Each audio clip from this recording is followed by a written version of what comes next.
Good morning, everyone. Welcome to AFN, Atlanta Falcons Nation. I know you guys were anticipating this interview this morning. Getting everybody a chance to get in. Come on in and say hello. And we definitely want to get into this special interview. It's an early morning. I know you're not used to early morning interviews, but we have to do it because it's a special one for us today. So let's introduce who we have here. Let's see. To the lady right next to me, this is Ardelia Austin. She's the manager of entertainment and live events at the Mercedes-Benz Stadium. Thank you for joining me today. Let me get my little dirty bird side. Oh, yes. Yeah. That's the morning energy. That's what I'm talking about. Let's go Wednesday. Let's go Wednesday. So how are you today, Ardelia? I'm great. It's first preseason game back in the season. So the energy around the stadium this entire month has been crazy. So, we're to the middle of the week, right? So it's that part of the week where you're either checking off boxes or basically wiping tears and pivoting. So we're in a good spot. I feel really good about Saturday. We've got a pre-March, which is great that you have this interview. We'll talk about that too. We'll one of the elements of the section. I definitely want to know what's coming up for you next. But come on, family. Are you in the audience? Say hello to Ardelia. I see you locking sports. He's ready. Let's go home team. Our audience, we are hyped.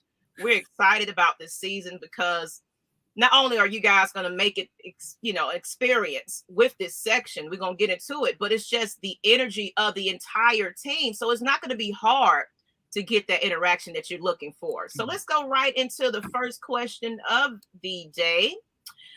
Well, I'm curious. Where are you from? Are you a Falcons fan? And if so, when did you become one?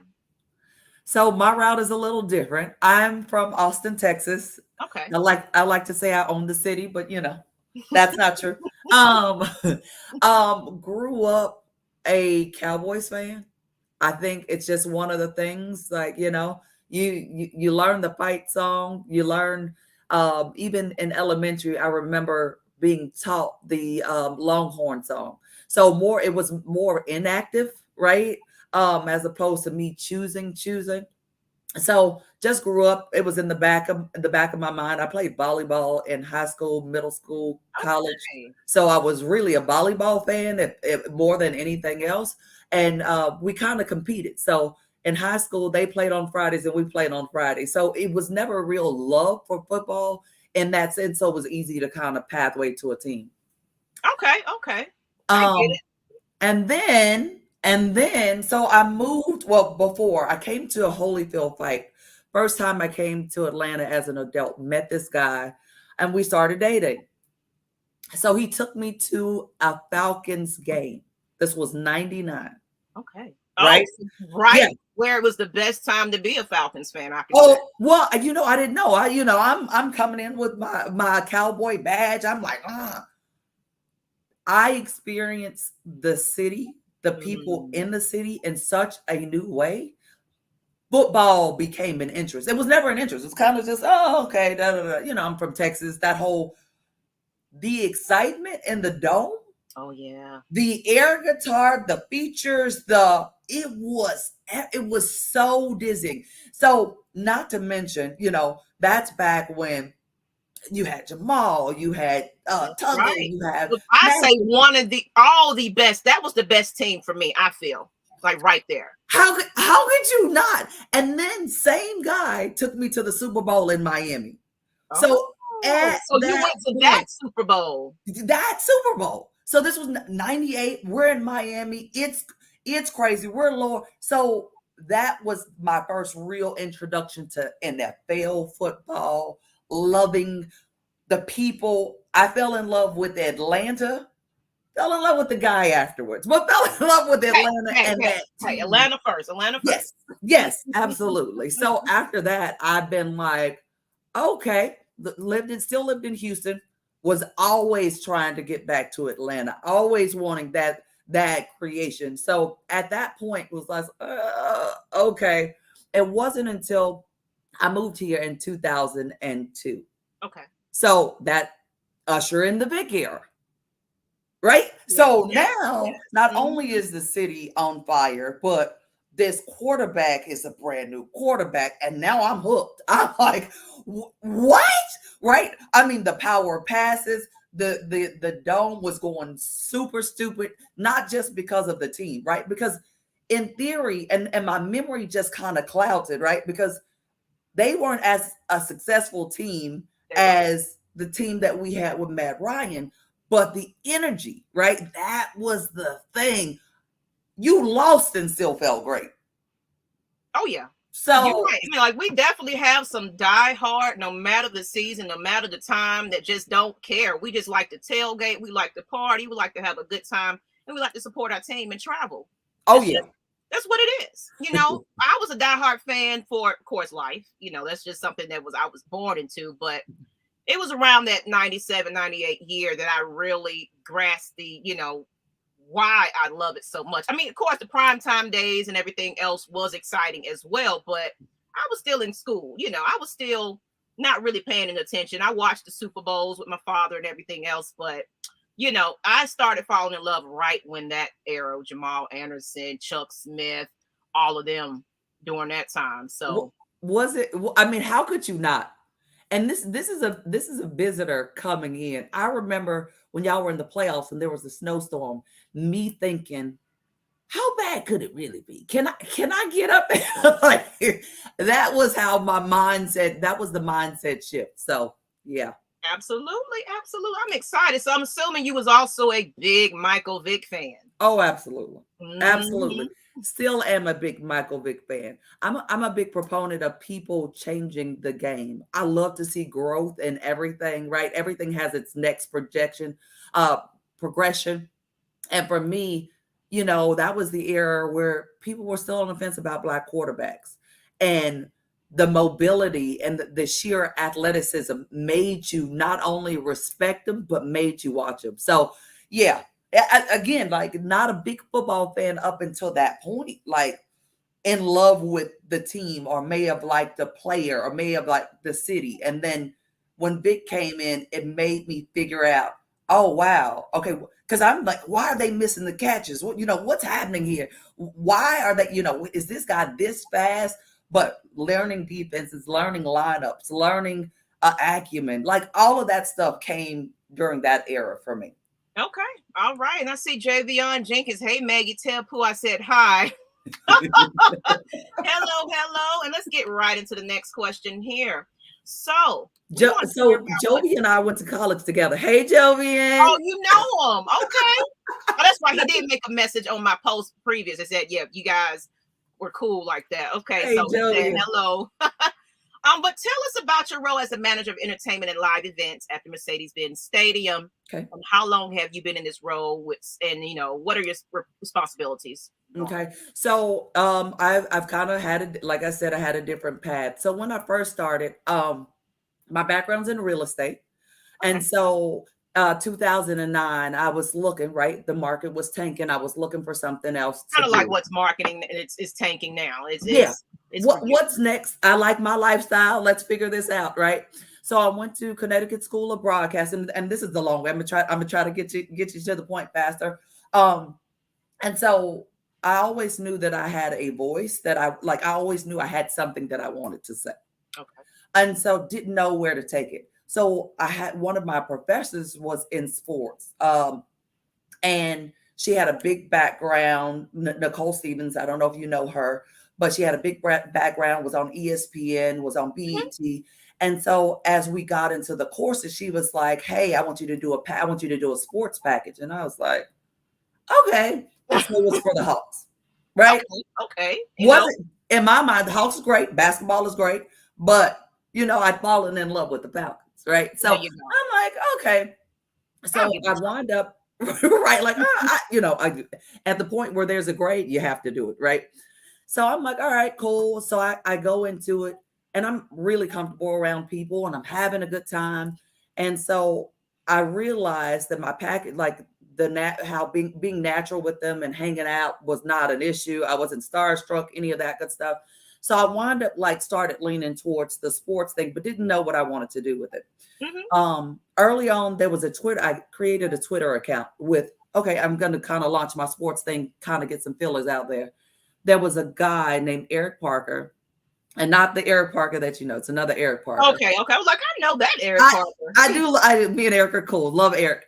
And he was like, hey, would you want to do something with the Falcons? And I was like, well, what is it?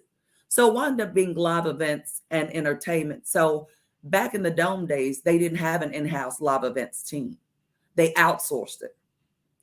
And so I was like, well, what's happening? Okay, you shoot t-shirts, a little older shoot t-shirts, and at that point I was taking myself very seriously because I was a real estate broker, right?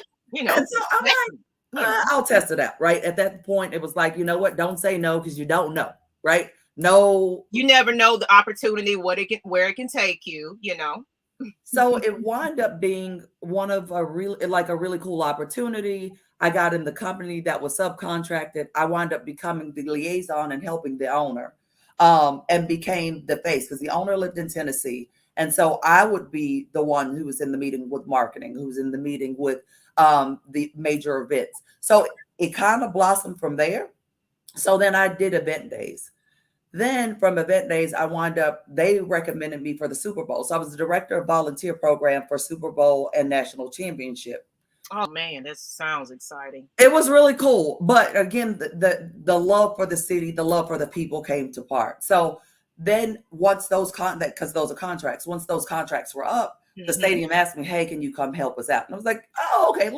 Again, being open to yes. Yeah. What is it? So I was in booking and contracts. So everything that got booked through the stadium ran through me, right? So that was cool because that kind of helped with my real estate, right? Because that is basically it was leasing space in the stadium. Okay. The VP, my VP then became my VP. She was like, you know what? I've always known you to be fan facing. What are you doing? And I was like, what do you mean? What am I doing? She was like, what do you think about the old Falcons? Let's talk about it. By this time we're in the stadium. She's like, talk to me about the old Falcons. Talk to me about the things that we used to do. Because again, I used to execute what they did, right? Let's go back to that. Let's revisit that. She was like, I'm thinking of some festivals. I don't know them all. What do you think? I'd like to have your input. So she's like, not today. Don't worry about it. Just come in tomorrow. We'll walk through it. Well, of course, your VP says, don't worry about it today. Right? So I put together this list. And sure enough, 9:30 in the morning, she walks by. She was like, hey, so what do you have for me? And I was like, got it. But again, corporate, So I'm like, got it. So all of these things, like, I'd love to see us here, right? I'd love to get back to where we were. This, to me, was the root of where I fell in love with the Falcons. So I wound up pitching it to a very important person in the stadium with the help of my VP. She was like, okay, you're going to pitch it, right? This is going to be something that you're going to pitch.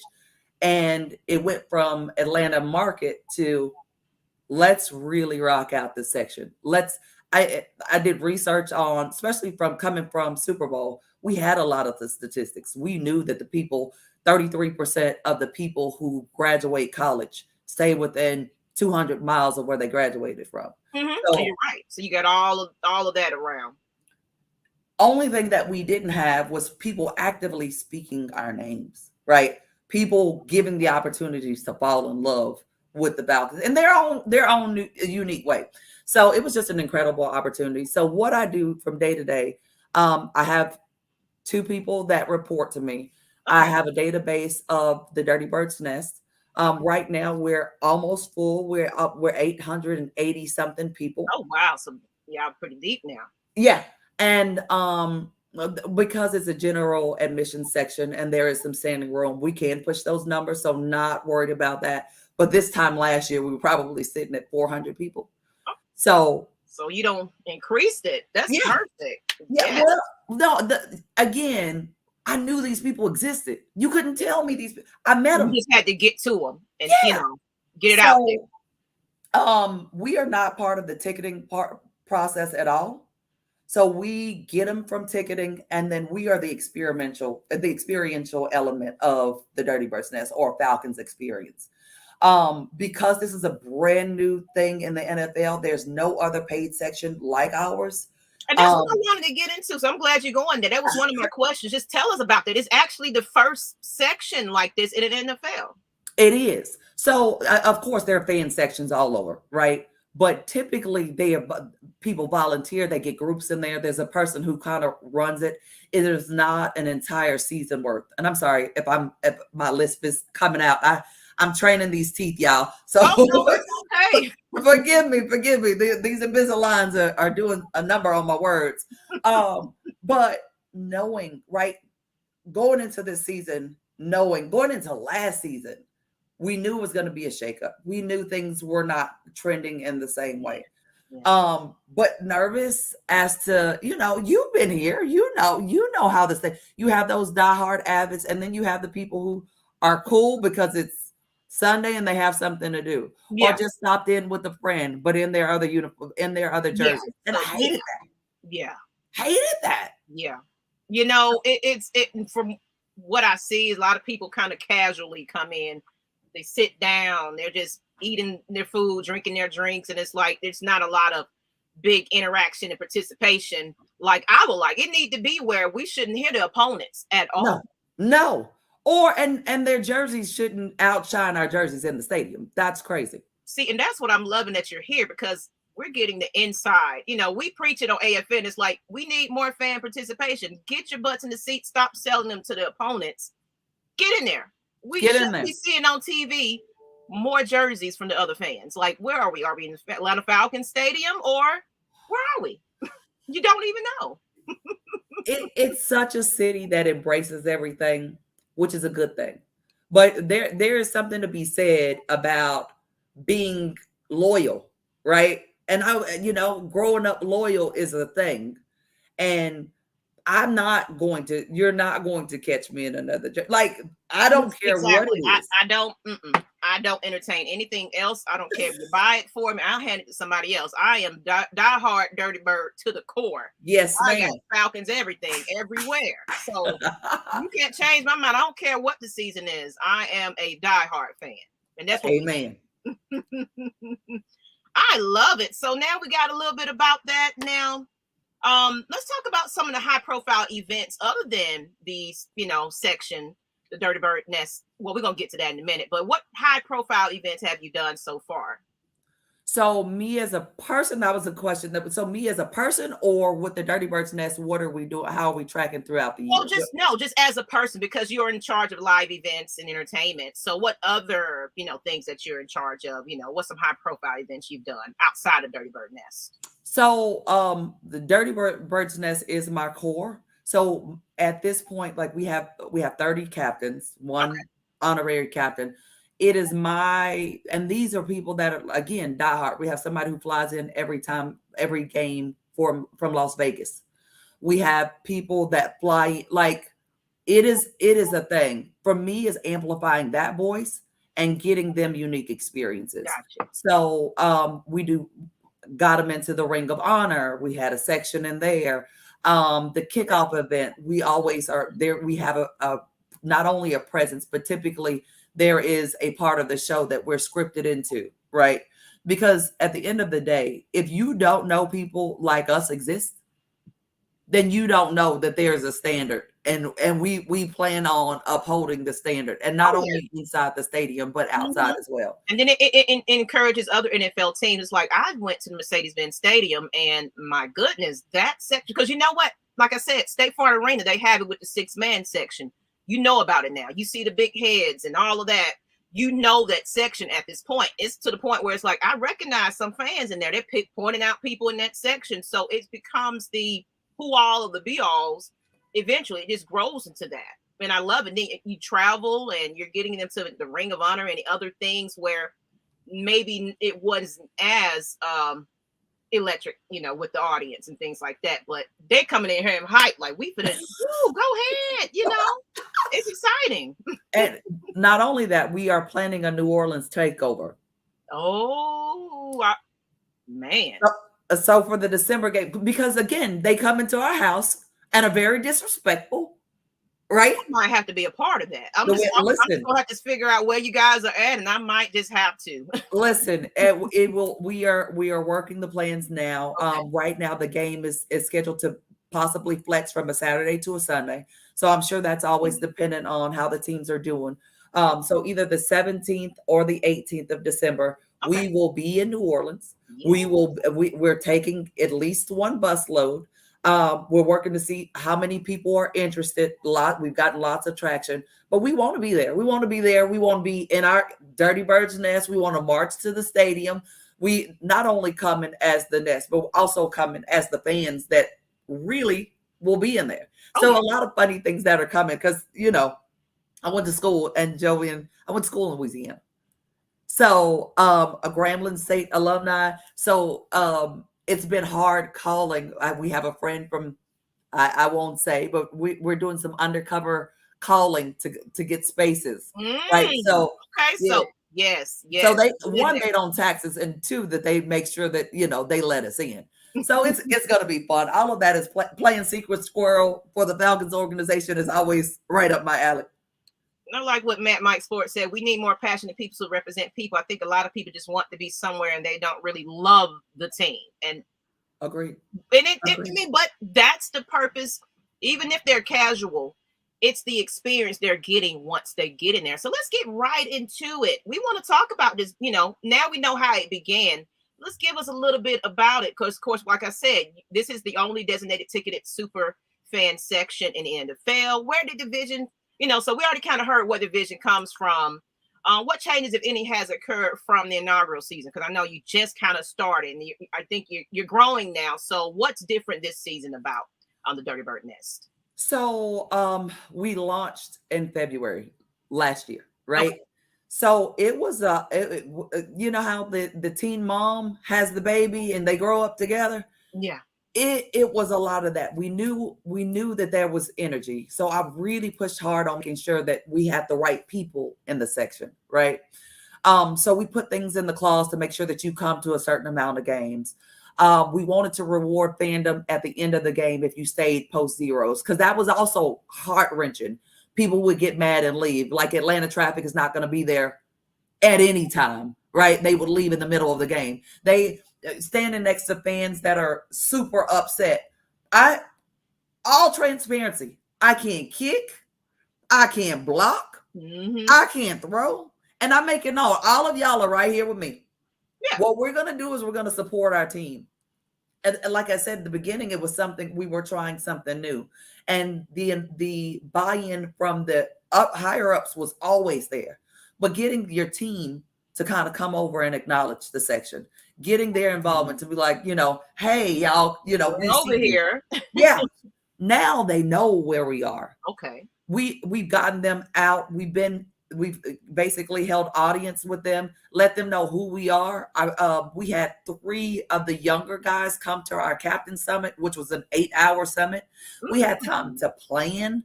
And this month alone, we've had over 900 members participate in Dirty Bird's Nest or Falcons driven events. That's never happened in an off season. Our section is only 800 and something people. So giving people an outlet and knowing what kind of drives the culture versus what it was before. Before it was like, hey guys, meet me on the Zoom and it's 4 people. Now it's let's do some dope stuff together. Put on your Falcon stuff. Like, tell me how you love the Falcons. I allowed people to express what they were expressing individually. And it's that's just perfect, because it's participation. They feel like they are contributing to, because they're a fan. It's like, oh my goodness, you want to hear what I got to say about my fanhood. It makes them excited. and part of the It's a program. general admission section. It's affordable for a lot of people too. Absolutely. And that was another thing, that it was important for us to not become a ring section, right? Like, you get to sometimes the sales bin becomes the sales bin, right? Yeah. It was important to know these are the people that are driving the future Falcons for tomorrow. These are the people who outfit their children and their wives. Exactly. These are the people that for anniversaries buy autographed helmets for their wives, whether they want them to or not. You know what I mean? So I've seen the best of fandom, and I can't go back. I could never go back to being by an opponent because I was always that person who was like, what? Like, I'm a smack talker. Like, Me too. anyway, just Me too. I'm notorious. I put my head up. I'm retired, but I'm due. Saints week, I might have to bring that back out. Speaking of Saints come week, on, Davion Jenkins, right? Doing now. But Mike Sports said superfan section I like is unique to the Falcons organization. That's a really good idea. And then your buddy, Saints takeover, might have to make it to that game. Let us start strategizing now. And I actually might want to be a part of that. I definitely do. So JVL, you put that on your calendar. We might have to be meeting up pretty soon. We will link. I will see you in the NO that weekend. Don't worry. I'm bringing friends, Jovi. All right, let's get into, you kind of got some, we wanted to ask about what's memorable about the Dirty Bird Nest moment, during that season. Anything that's just stood out to you for the first time? I know you said it was just 4 people on the Zoom call, but what's memorable for that section for you? Like any important people that came by to acknowledge it, like you're doing a great job. Well, now, we've had Steve Cannon come talk at the march. The march has taken off. The march is something that has become amplified, and it's going to be even better. Oh yeah. The chant submissions, in the small scheme of things, it's every little piece of it, that every little piece of fandom that came together that made that section what it is. The really memorable moments are, we have a person who's deployed. And instead of, her name is Princess, and she's been a member of the Dirty Birds Nest. She and her brother are both members. And instead of giving up her tickets, she kept her tickets because she didn't want to lose her space, and won't be able to make it. So she comes back right after February. So she won't be able to make a game. But the just willingness in that section and just, well, not even that, but the willingness to offer up those tickets for free. Exactly. Us putting together a care package for at training camp, we did a video for. We had 2 people go down with COVID, and we knew, everybody's loyal. It is a true family in that section. And if you haven't experienced that, if you haven't been a part of a good family, you know what I mean? Yeah. It is something that you never will forget. I mean, we've done. One of the little girls, I don't know if you remember, it was a young lady who, she wasn't in our section, couldn't find her in our section, but she wound up at school. I think she was in middle school or 9th grade. She wound up getting ran over in the parking lot. We did a fundraiser for her. We did toys for tots. And it's not manufactured. It's like, hey, we want to do this. Everybody's on board. Pastor Troy's father passed. They collected money. Another one of the captains who's from Alabama, her father passed. The captains got together. Everybody did a campaign. Everybody wrote cards. Like, we love on each other, not just on Sundays. Like, I get text messages all the time. Like, hey, I'm going to be on the field. I wish I had a Dirty Birds Nest cape. Hey, people buying stuff for people. There's Kroger now has a Falcons pumpkin that they put out super early. Okay. I'm looking at the Facebook page. People are like, hey, we need to get that for Ardelia. Her birthday's in October. Like, it's the family. It's the family. The family, they stick together after that. It's like it's more than just cheering on the Falcons. It becomes a life. It's like, what are we doing outside of this? What's going on with you? Because you want everybody in their best spirits. So when you could create that family environment, and it's like that with our Atlanta Falcons Nation crew, it's just like, we're family. Like, when they need something, here, what you need. Here we are. Are you okay? Do you need to take a break? Step back a little bit. This is important, but it's not your life, your health, your mindset is the most important thing.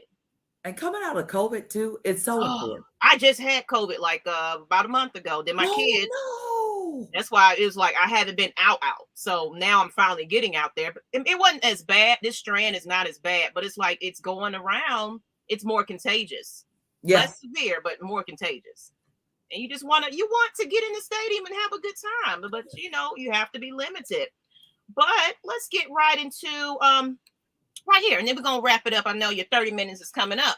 Okay. What feedback from GM Terry Fontenot and Coach Arthur Smith or the players have you received about the Dirty Bird Nest? Are they're recognizing it now? Oh yeah. So Terry Fontenot came and spoke to us. Coach Arthur Smith was at the summit. The AJ Terrell. We backing up. I took a group of Dirty Birds Nest, some captains, to Vegas. Now we had 12 people that were going anyway. So what I did was like I went on Facebook and said, "Hey, who's going?" And then the people that were already planning on going, the captains we took care of, right? We were able to give some people like airfare as part of the larger group and then allowed them to be in the inner circle. But these were people that had already paid. So imagine this, right? A lot of people are like, oh, they just get all this stuff. It's not that. They've been representing independently. So if we have resources, we're allowing those resources to help amplify those experiences. But AJ Terrell, oddly enough, was standing out there. We had some captains in the inner circle. They're sitting there, and I see AJ, and I'm not going to say it. He doesn't know me at this point. Had never met me. Yeah, that's the crew. That's the crew. But I have a couple of pictures as you're speaking. I'm just going to show a couple of things from that section. Absolutely. Oh gosh, now I need to do all the sit-ups. Oh my goodness.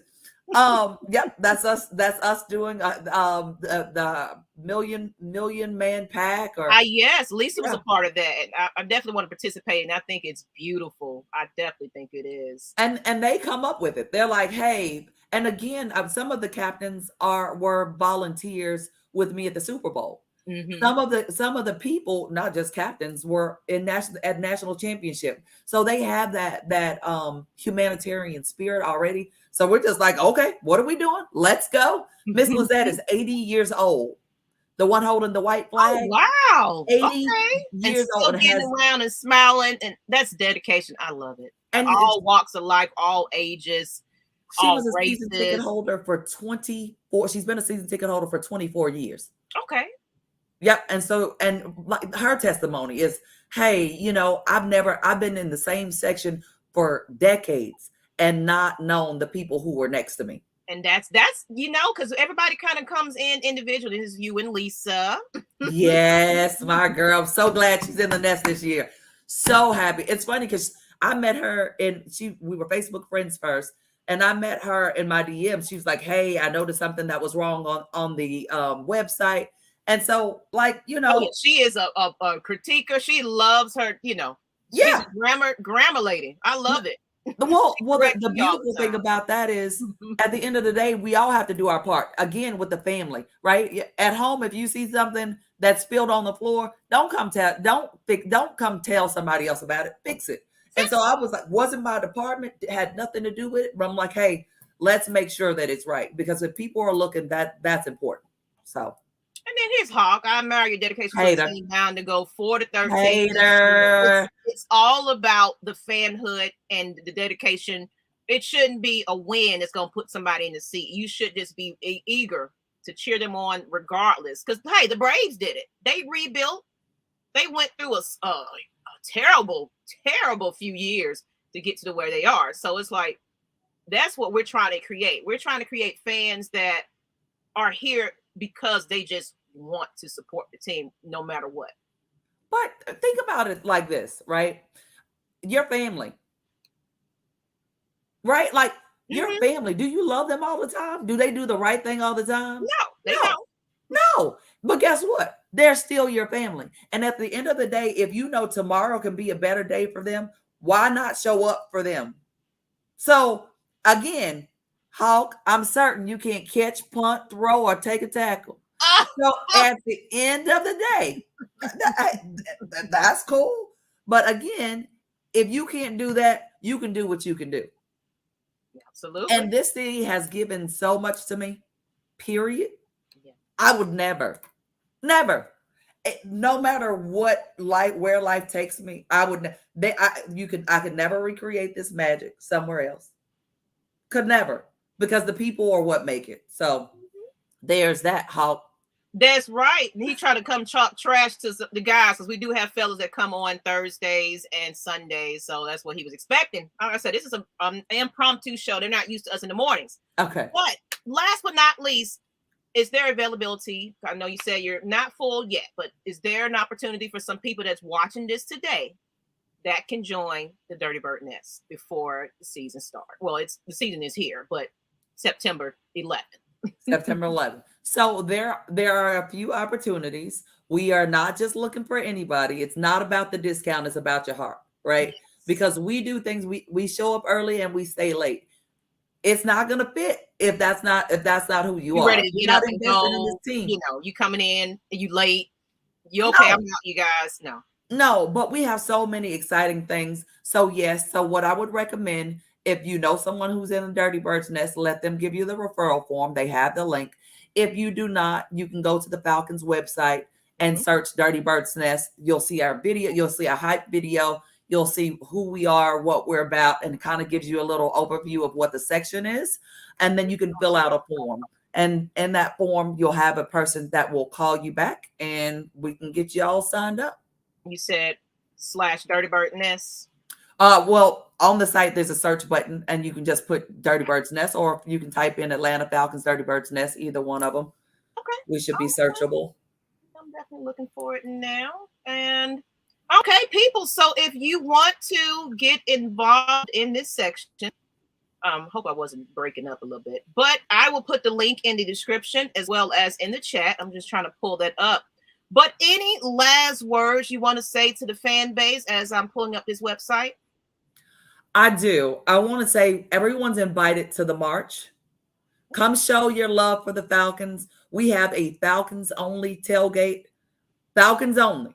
So don't try to come in there, Jovian, with your foolishness on, right? You can come in. Try anyway.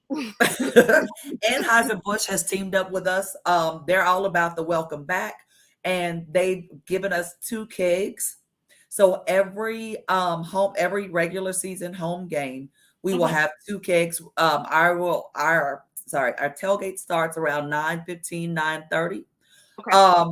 There'll be games. There's a food truck. It's us. It's the preparation and the loading spot for where our march goes in. So I'd love for everybody to meet me on Northwest Plaza, September 11th, and every home game afterwards. Come march in with us. Plaza, that's what you stated? Northwest Plaza. Mm-hmm. Okay. So it's near the Home Depot backyard. It's closer to Building C of the GWCC. We have scrim that says Dirty Bird's Nest. We have trusses. We're branded out. You shouldn't be able to miss us. And that's the same time I guess if it's a 1 o'clock game, about 9:30ish. Yep, 9:30. Come meet us there at 9:30. We're looking at some cool food trucks that have some brunch options. And again, last year, food trucks, we started off really great. People loved it. Then people started complaining. So we're going to figuring out what the variety or what the sweet spot is on the food truck. We're all about affordable pricing, so it won't be something super, super silly. But get something on your stomach, get something in your belly. Come hang out with people who love the Falcons. Be a part of the march. We've got all of these really, really new cool chants that are coming on. We had a rehearsal that had 305 people in it, and people learned the chants. We also will have a QR code for the chants. So I can give that to you to provide to some of your viewers. Yes, definitely. We want and everybody, if you see them, please cheer them on, follow suit. Jump in, and I'm going to go ahead and put this link in the chat. I have it now. So you guys can go on over to the website if you're interested in this. And what section is that? So the website is section 134. And it's Dirty Bird's Nest, and we have private access to Molly B's bar. That's our own bar. So when you're there, you can stay. Come hang out. Okay. And I'm also put in there. So it's the Northwest Plaza on game day, everyone. If we have a 1 p.m. game, you want to be there at 9:30. Well, 9:30 is for the tailgate. If you're a big beer drinker and want to get in on the kegs, come at 9:30. Because we're there until it pours out, and then you can of course buy alcohol. And then after that, the march starts at 11:40. We're gonna be in place at 11:40, and we have special guests. So On the September 11th game, we will have Willie Moe, who came to our party and spit Oh, bars. Willie Spit Mo. bars. The pastor choice always there. Cheerleaders. There's always photo ops. It's a good time. It's a good time. It's remember how we used to tailgate under the bridge? Oh, so is that now? Okay, because you know, with the new parking, it did change. It did change. I just want some of that magic. That's all. I just want a little taste of the all. That's all.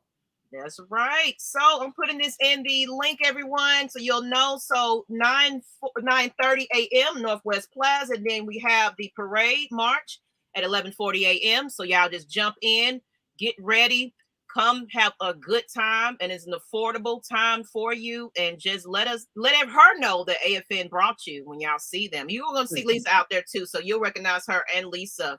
Willie Moe always ready. Yes. And Willie Moe still has it, which is hilarious. Yes, he do.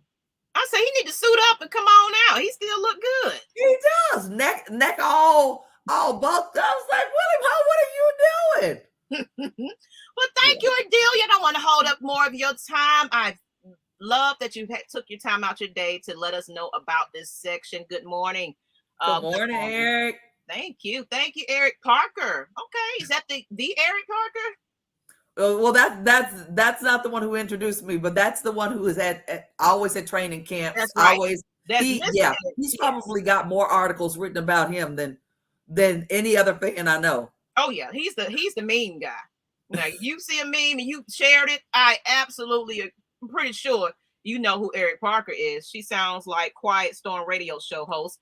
Who are you talking about, man? Who does? I hope she doesn't have this list. Funny. Well, until the next time, Ardelia, I love it. You know, you're welcome to come on back, and everybody check the description so you won't miss out on the events. And we got to get together for that New Orleans takeover. Absolutely. Part of that. Okay. The more, the better. Thank you for having me. I really appreciate it. Dirty bird nest. Let's go. If you want it, you can get it. Let me know, right? We ready. I definitely want to hear a little bit about your excitement about this. Oh, you froze. No. Till the next time, Ms Maggie T and Ardelia. Bye, Maggie. Bye, y'all. Have a great day. Rise up. Rise up. Yes. And we out, people.